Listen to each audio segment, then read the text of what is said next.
Alberta and Ottawa are reigniting discussions about a potential new pipeline to Canada's west coast. But questions remain over the project's viability. The Memorandum of Understanding comes with regulatory barriers, along with fierce opposition from both Indigenous and environmental groups. Mark Villani has reaction from the energy sector following this week's monumental agreement. For Canada's energy industry, this moment is so much more than a handshake. You know, getting punched in the face for 10 years, and it feels great for that to stop. This is a great step to help, get something off the ground. Alberta and Ottawa are cooperating on a potential pipeline to the west coast to move crude onward to Asian markets. If all goes well, construction could start in 2029. That means thousands of jobs and millions of dollars of business for the manufacturing sector to build the components, to build the pipes. But a recent report from the International Energy Agency suggests oil demand could peak by 2030 and slow into 2050, suggesting this new pipeline would come on stream as demand slides. Not everyone agrees. American shale is peaking, and so that will reduce supply in the entire world in the coming years. And that second, that we do expect that there will be global demand for oil for a lot longer. But climate activists are pushing back. Sets back climate progress in Canada significantly. It pits province against province.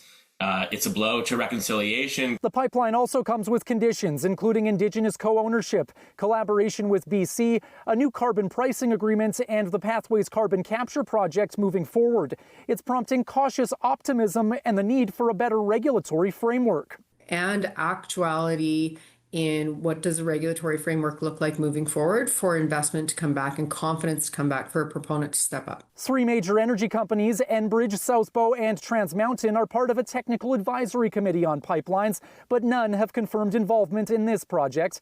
Enbridge says it looks forward to seeing how the agreement drives legislative and regulatory changes. Southbow is pursuing growth through mergers and acquisitions, while Trans Mountain declined to say if a new pipeline would impact its current capacity of 890,000 barrels per day, which it plans to raise to 1.2 million in the next 5 years. If there's not a private sector proponent, there won't be a pipeline.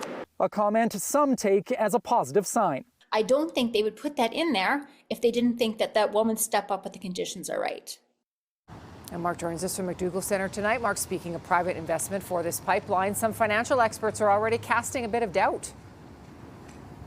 Yeah, that's right, Sarah. Analysts at CIBC Capital Markets say they don't expect the private sector to take a lead on a West Coast pipeline project so long as opposition comes from British Columbia as well as some First Nations groups. Now, they say court challenges and regulatory barriers lead to some uncertainty, including some increased costs moving forward, making companies hold off until conditions are more certain. Meanwhile, Alberta now has until July 1st to provide a pipeline proposal to Ottawa, sparking questions over just how fast shovels could hit the ground on a project like this. Tara. Okay, Mark Villani reporting. Mark, thank you.